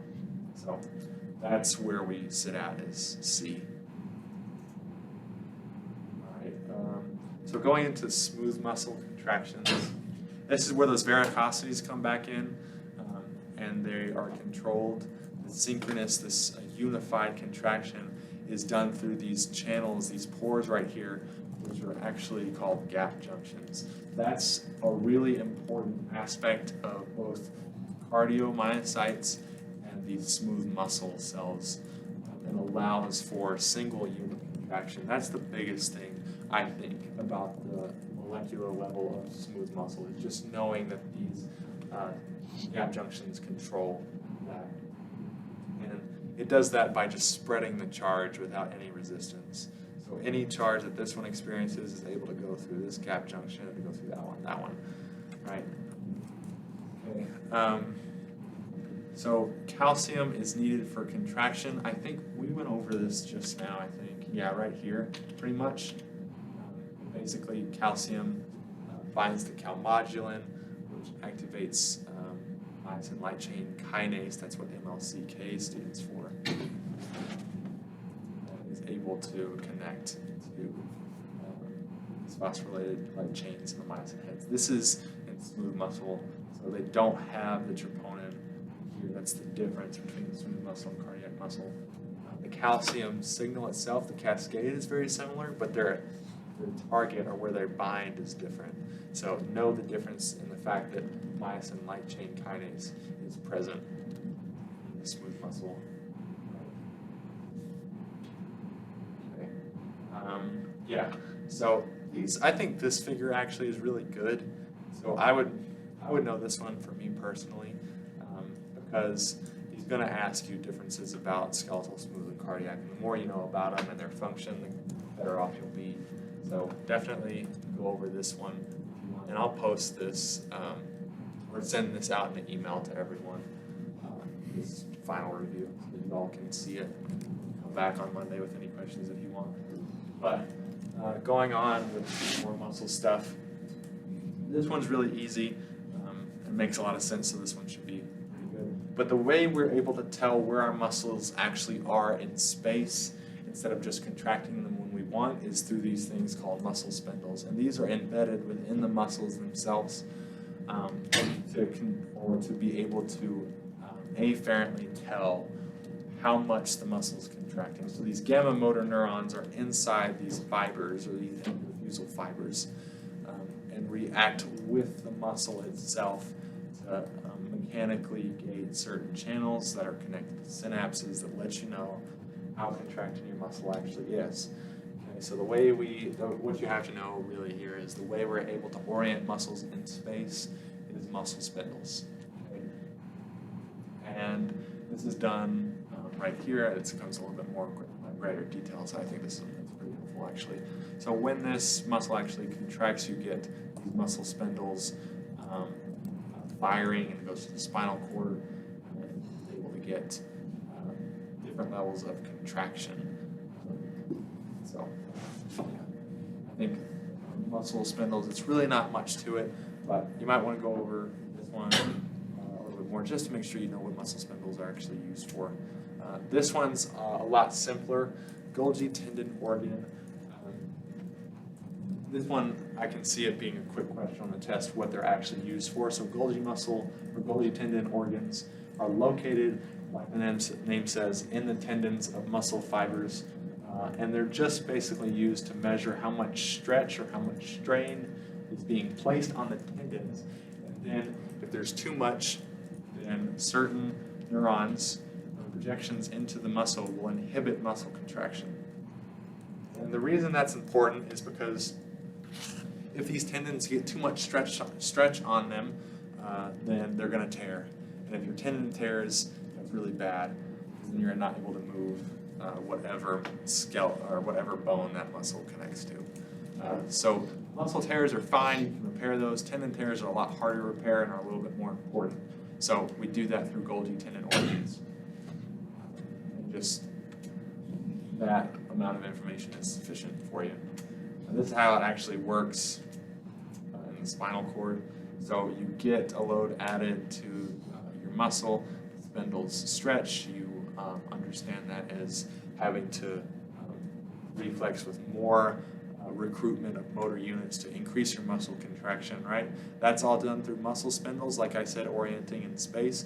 But once you add too much weight, then the Golgi tendon organ stretches too, and these inhibitory interneurons, which go to the spinal cord and then back to the muscle, actually cause them to relax so that you don't tear your tendons.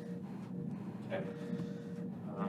The knee-jerk reflex is another example of how interneurons work within the spinal cord, and he might ask you a question about how this works. So when your patellar tendon gets hit or stretched, that muscle stretches, activates mechanoreceptors, and that afferently sends a signal to your spinal cord right here, this cross-section of the spinal cord, and activates two neurons. This is another example of how divergent synapses actually work. You go from one neuron right here to two different ones, right? So divergent synapses are activated in reflexes as well. So what happens is this excitatory neuron goes to your quadricep, which causes it to contract, and this inhibitory neuron in the spinal cord, which its neurotransmitter would be glycine, so it's important. Like I said, you don't have to know that one specifically, but it helps to know it if you want to understand how these things work. Causes an inhibitory reflex to the hamstring. So if you want to actually move your leg forward, if you're contracting both of these, it's just going to stay in the same spot. So we have to pair one afferent sensory information to two different efferent outputs, one being contraction on the quadricep and another one being inhibitory on the hamstring to actually get your leg to move. And you might be thinking, well, I don't know why that's important to be able to flex your knee or flex your leg whenever your patellar tendon gets stretched, but it's more so with balance and avoiding painful stimuli. So this is another reflex called the cross extensor reflex, which is basically the same thing as this, just on a heightened level. So what happens is you have a painful stimuli, which is activated through your A delta nociceptor fibers, right? They're the fastest ones. They go to the spinal cord and innervate these interneurons on the spinal cord, which then go back to your muscles. So what's happening here? So within the gray matter, you have this synapses onto inhibitory neurons, which would be glycine, causing the leg that actually received the painful nuclei or stimulus to relax. And so if it's going to relax, in order for you to stay upright and not fall and injure yourself even further, more synapses have to be activated. And these are done by activating extensor or excitatory contraction on your quadricep right here to allow your weight to be bared on the foot that isn't receiving the painful stimulus. And once again, your inhibitory neurons have to inhibit certain flexors in your leg that would be inappropriate to contract. So that's why these reflexes are important.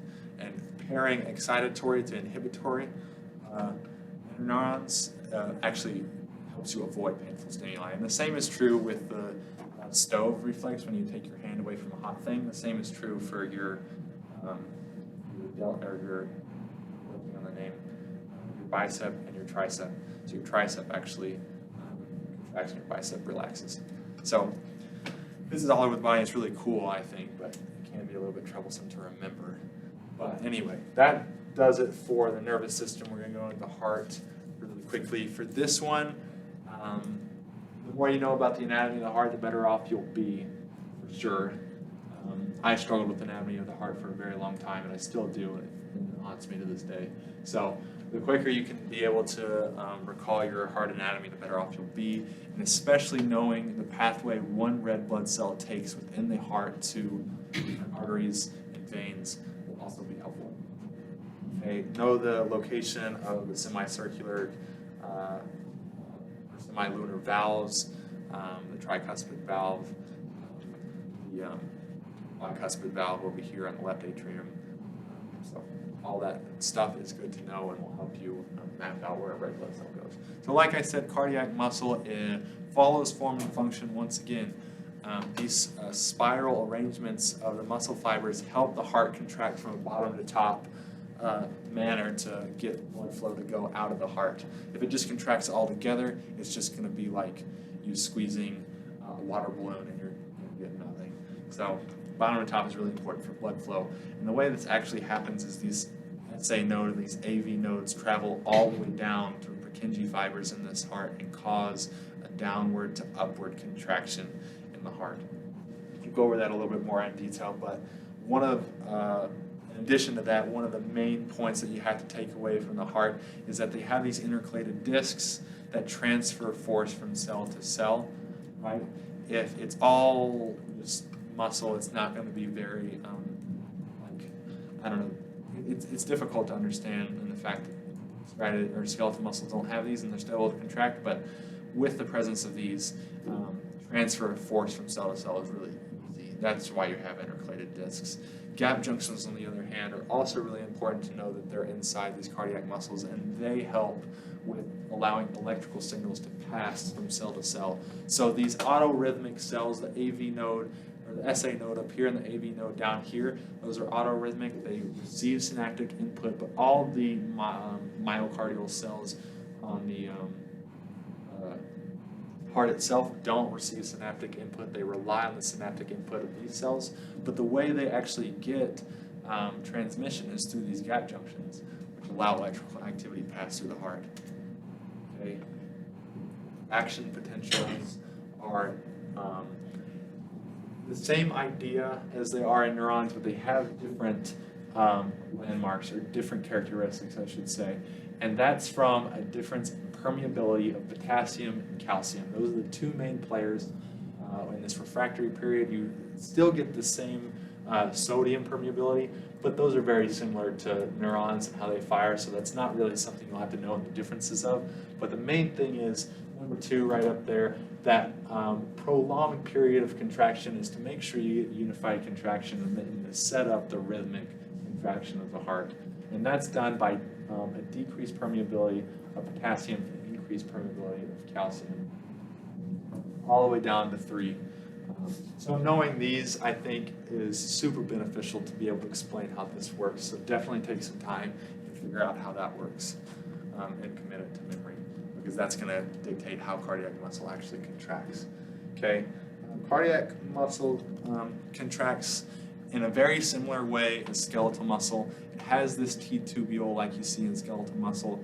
It has this renin receptor right here for the sarcoplasmic reticulum to allow calcium release to be introduced into the sarcomere, and then you get contraction of the sarcomere. So it happens very similarly.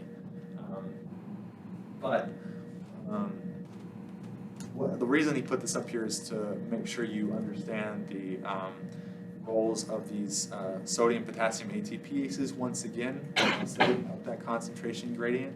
And this NCX antiporter isn't really important at all. I wouldn't worry about that. So contraction works in the same way. Calcium, once again, is very prevalent and very important. Okay. I think I already did this one. Yeah, I did. So once again, that's really important, really helpful. Okay. This is more information about what I was talking about, how this SA node and AV node receive input from the nervous system sympathetically and parasympathetically. Know definitely that beta receptors are located on the heart. Beta 2 are actually located in the lung, and they control sympathetic input into the heart, which gets the heart beating a lot quicker. So if you have an agonist or something that activates these beta receptors, then you're going to get quicker heartbeats. And that can be norepinephrine or epinephrine. If, on the other hand, you have parasympathetic innervations to the heart, which are activated by acetylcholine on the muscarinic receptor, that's what M stands for. So if you have acetylcholine acting on the SA node or the AV node of the heart, through this parasympathetic pathway, you're going to get decreased firing. They work different from each other. So know the influence of the sympathetic nervous system on the heart and parasympathetic nervous system on the heart, and what neurotransmitters are there and what receptors are there. That's definitely really important. So this takes into account contractile myocardial cells and autorhythmic myocardial cells and how they differ from each other and how each of these differ from skeletal muscles. So Once again, I think this one's also really helpful to help with differences, but actually it's really helpful in knowing how the heart works, in my opinion, just knowing the molecular levels of that. I wouldn't worry about IF. That's just another thing about current, so don't worry about knowing what IF is. But I would know the permeability of calcium, potassium, and sodium between these two. So conduction, like I said, starts at the SA node, goes to the AV node, and then you get these contractile cells with these intercalated discs and gap junctions, allowing contraction of the heart. And so this is really cool because it shows that action potentials in the SA node match action potentials in the contractile cells. But the action potentials and this nervous tissue of the heart, right, represents or is similar to nervous system action potentials in the fact that they don't have that prolonged depolarization the same way contractile muscles or contractile cells do. And the reason that is because the role of this SA node is just to get these contractile cells to contract and repolarize. And the role of these contractile cells is to make sure the muscle on the heart actually contracts to get blood flow to go out. And so that's why you have an increased rate of depolarization or increased longevity of depolarization. So that's pretty cool, I think. And it's helpful to remember to know the differences between nervous system action potentials and cardiomyocyte action potentials. So the way the heart actually contracts is pretty indicative of how blood exits or goes into the heart. So whenever the SA node depolarizes, causes the atrium, the beginning of the atrium to contract. So blood is actually going to be able to rush down into the ventricles once these bicuspid and tricuspid valves open. So once the AV node contracts, goes down to the SA node. So that depolarization is following those gap junctions and allowing the AV node to contract, which then goes down to the Purkinje fibers of the apex or down this medial part of the heart, which then goes back up. So it's cool to see that the heart goes from a down, an up, down, back up method, and that is indicative of how blood flows. So blood flows down into the atrium, right, and then opens into these ventricles, goes down into the ventricles, and then goes back up through the aorta and the other valve. So it's another example of how form follows function. It is pretty helpful in understanding how the heart contracts and how it follows that contraction. This is just another way to say that, coupled with what dystole is, or diastole, and systole. Okay. This diagram is really cool in the fact that some guy just took all these concepts about pressure, about volume, and electrical activity, coupled them together and showed the interplay between all of these within different regions of the heart. And also, I think this is cool to put in the sounds that you hear whenever you measure blood pressure through a sphygmomanometer. It's pretty cool. If this one helps you, that's awesome.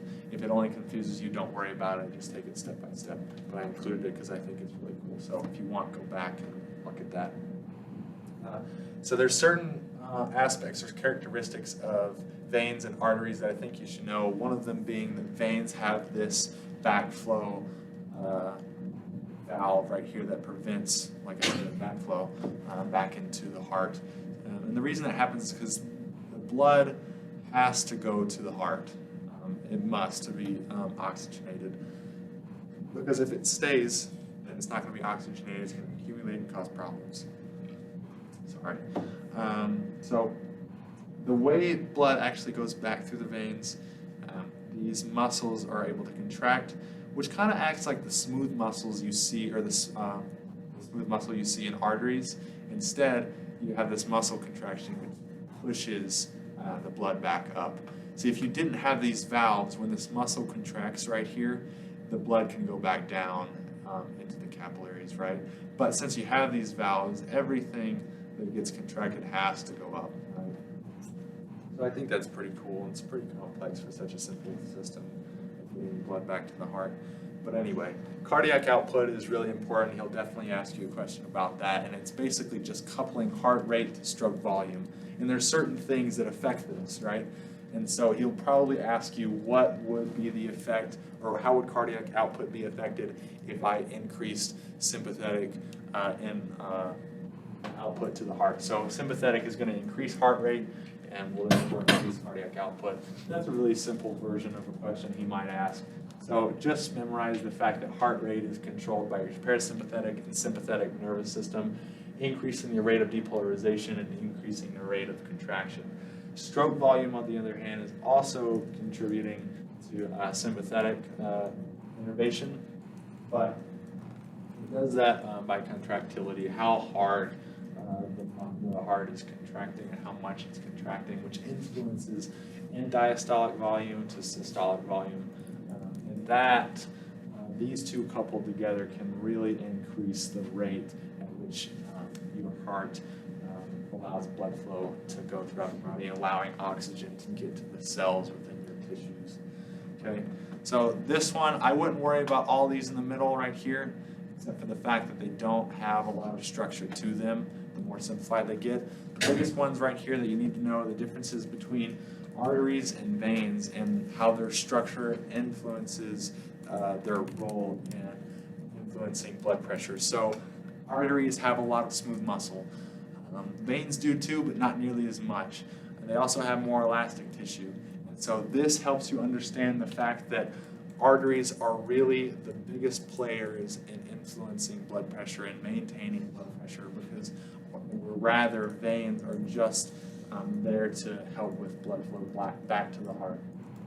Okay, the way I remember that is arteries are really important to getting blood to the tissues. So if I really want to get blood to the tissues, I'm going to increase blood pressure by increasing pressure on the arteries. And then intuitively, venous return is just going to follow that same pattern. So this diagram is really cool in the fact that blood pressure decreases as you go down from arteries to veins. And that's just something that you need to know, that because the way blood works is the same way everything else works, in the fact that concentration gradients follow high to low. So if I have high concentration or high pressure, in this sense, in the arteries, and low pressure in the veins, in the vena cava, then which way is blood going to want to go? It's going to want to go from high to low, the same way everything else in science works. And so that helps you get blood to the tissues as well. So the takeaway from that is blood follows the same thing as diffusion, everything else, high to low. So what is this? Okay, mean arterial blood pressure. So the average of blood pressure is influenced by volume, cardiac output, which is the effectiveness of the heart, resistance, which is diameter of the arteries, and distribution between arteries and blood vessels and veins. Okay, so blood volume influences blood pressure by how much fluid is in the blood. If you have less fluid, then you have less blood pressure, right? Okay, effectiveness of the heart, cardiac output, is controlled by heart rate and stroke volume. If I have high stroke volume and high heart rate, then I'm going to have more blood pressure.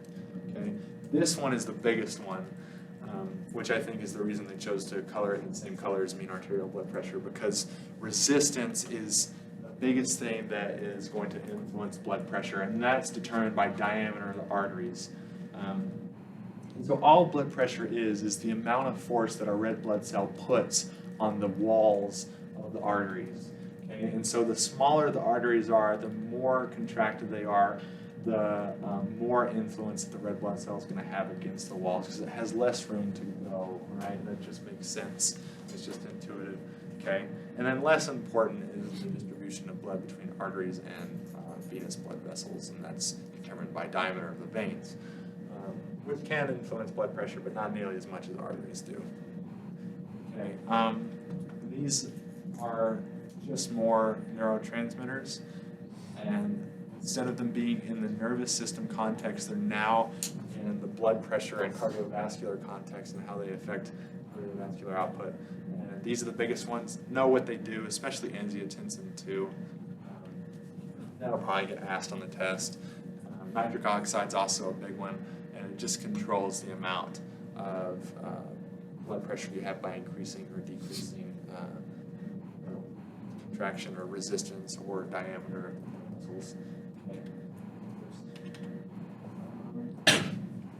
Okay, so this is a pretty good example of how sympathetic and parasympathetic work to influence blood pressure. So if I have a sympathetic neuron acting on alpha receptors, know that alpha receptors are on arteries. That's pretty easy to remember, A, artery. If I have norepinephrine, I'm going to get more constriction on the blood vessel. That's just the way it works. Less norepinephrine is less constriction. Okay, the cardiovascular control center and the baroreceptor reflex. So these control the amount of blood flow you have through the body, just based on the fact that these centers and the medulla and the brainstem measure the amount of blood pressure you have.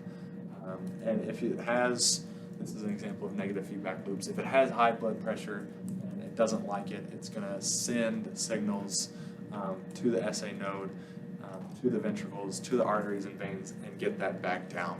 So just know that that's controlled by the cardiovascular control center, or the CVCC, and the baroreceptors in the carotid and aortic artery.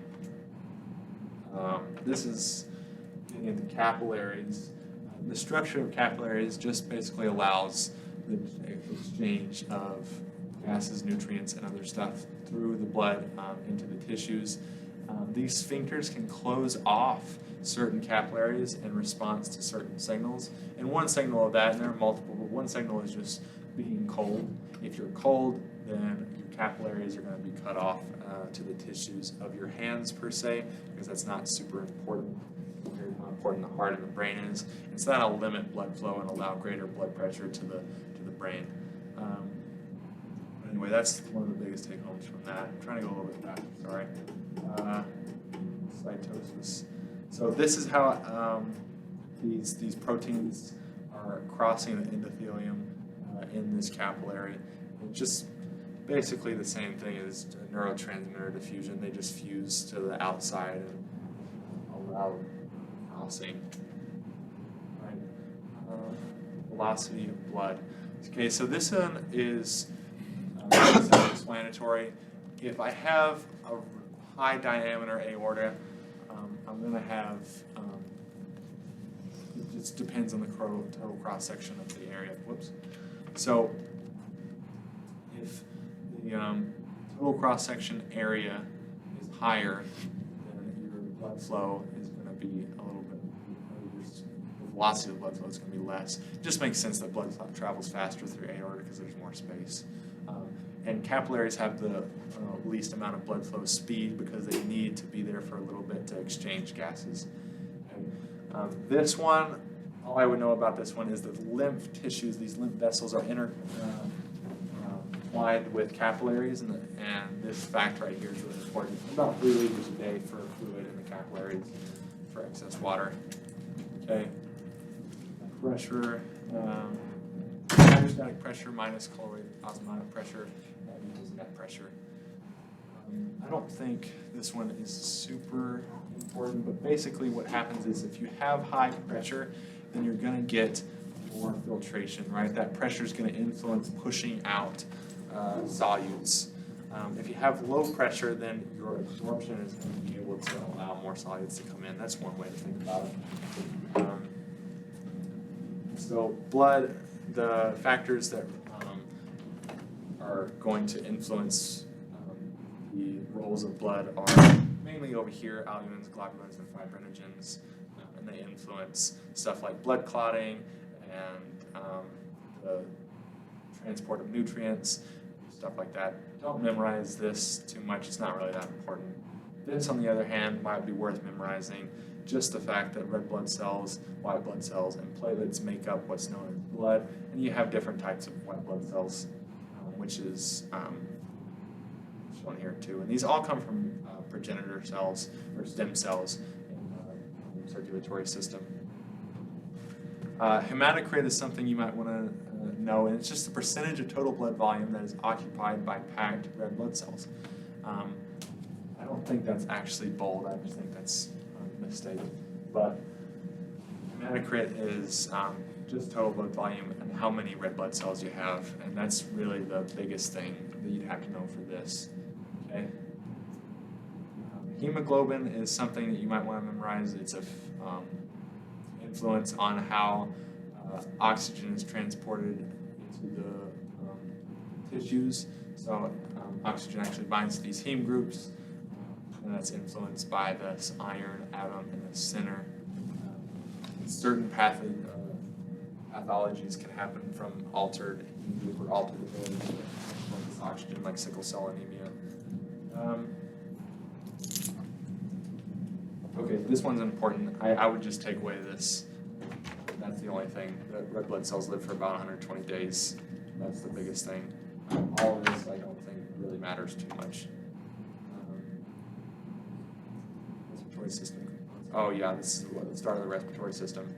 So it goes in a very general to specific pathway, from very broad, like the trachea and the nasal cavity, to very small, like at the alveoli and bronchioles in the lungs. And the way it works is oxygen travels through the trachea. The trachea is composed of these cartilage rings to allow it to stay the same shape. And once it gets the air, once it gets all the way to these bronchioles and alveoli, then you get capillary exchange. Oxygen binds to these heme groups on blood in these capillaries. Pneumothorax, that's important. I would just know that a pneumothorax is basically the equilibrating pressure of this pleural sac on the outside of the lungs. That normally has a negative pressure. But if you expose the pleural sac to the outside, then that pressure is going to equilibrate, and then the lungs are no longer able to contract and stretch. And so what they do is they kind of shrivel up right there. So the pressure inside equals the pressure outside, which is bad, because if you can't control the pressure, then you can't stretch your lungs. That's basically all that there is about pneumothoraxes. People overcomplicate them, but that's basically all you need to know. All right, so you know these two, muscles of inspiration and muscles of expiration. He might ask you which ones are used for which. So I'll just skip over that for now. If you have any questions about that, just let me know. We're approaching 2 hours now, and there's still a little bit left. We're almost done. Type 2 alveolar. I'm actually recording this too for everyone who's on YouTube, so if you guys need to leave, then that's totally fine. But type 2 alveolar cells are important in the fact that they secrete and produce surfactant. Surfactant is important because it allows these smaller alveoli to actually inflate.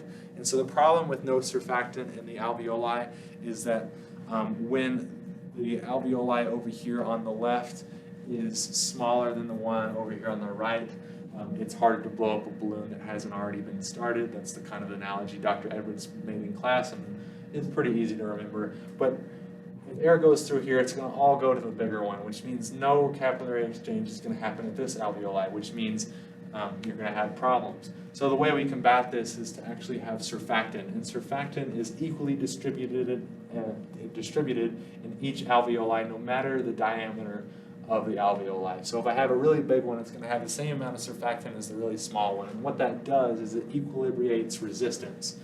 And so that way pressure stays the same and they both inflate at the same time, not mattering which one's smaller and which one's bigger. That is really all you need to know. You can get into specifics of these equations down here, but you don't have to. Dead space is the amount of air that stays in the trachea and in the lungs when you breathe in and out.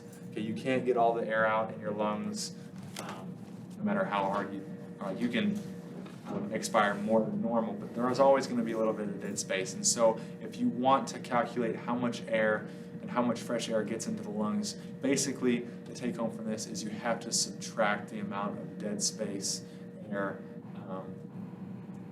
is in the lungs. So only get about 350 milliliters of fresh air out of the 500 that's capable. So you have about 150 milliliters of dead space. That one's pretty easy. He might give you some kind of really easy math problem to calculate the amount of dead space, or the amount of air you're going to get by giving dead space. Diffusion of oxygen basically just goes between the alveoli and capillary.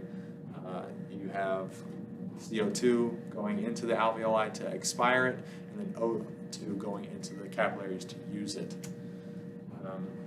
This is what happens when you have pulmonary edema and asthma. So pulmonary edema is just increasing the distance between the alveoli right here and the capillaries. So if I increase the distance, then the partial pressure I get of oxygen into the capillaries is going to be a lot lower because it's harder for oxygen to travel this increased space.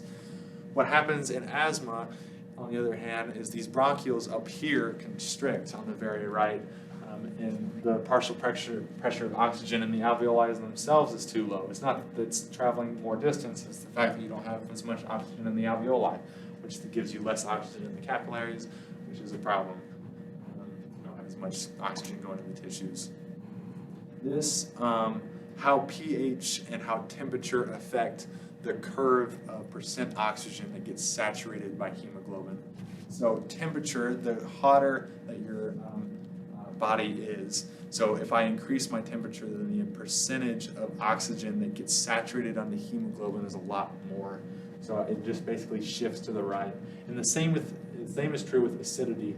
If my pH in my blood becomes more acidic, then it's easier for oxygen to saturate onto those heme groups, which pushes the curve once again to the right. So that's done by carbon dioxide. It increases the acidity. So if you have more carbon dioxide in your bloodstream, then it's going to increase your probability of exchanging oxygen at the hemoglobin level. And that's also true with temperature. Yeah, that's pretty much it for that one. Okay, we're almost done. This is the last couple slides. So the kidney, this is the anatomy of the kidney. Nephrons lie on the cortex and the medulla of the kidney, which then filter into the ureter. Knowing that helps you understand how urine is actually made, because the capillaries go into these nephrons, which then filter into the kidney ureter. And that's shown right here too. These capillaries influence the amount of osmolarity that goes in between these tubes, just depending on the concentration gradient. And Mike, this is where Mike will start to take over. He'll mention this in his exam reviews as the start of material after chapter 3. But basically what happens in this glomerulus, you have filtration, which is the amount of fluid that goes from the capillaries into the glomerulus. And that's determined by the amount of filtration. It goes from the capillaries, that figure on the right side, into the lamina, or the lumen of the capsule, right? And then it starts to become filtered. This is the active transport process that's prevalent in the nephron all throughout, and makes up the difference in osmolarity within different parts of the nephron. Okay, so you have different levels of sodium secretion and diffusion into the blood. And it's done once again by sodium ATPase. Really not much more that you have to know about that, just how the sodium ATPase works. And it works the same way as it does in the neurons to set up membrane potential. Okay. This, on the other hand, works a little bit differently. This is the distribution of glucose and sodium in the lumen of the nephron in the basolateral space that eventually connects to the capillaries. So high concentration of sodium inside the lumen, inside the nephron, follows the concentration gradient set up in this transporter where it's low. So sodium's going in, and glucose, a symporter acting on secondary active diffusion, is also going in, and eventually goes to its lower concentration gradient inside the basolateral membrane. This is once again just simple application of how concentration gradients are set up with primary and active diffusion, basically showing that it's involved in the kidneys also. Aquaporins are associated with angiotensin II and regulation of blood pressure by increasing the amount of aquaporins. Aquaporins are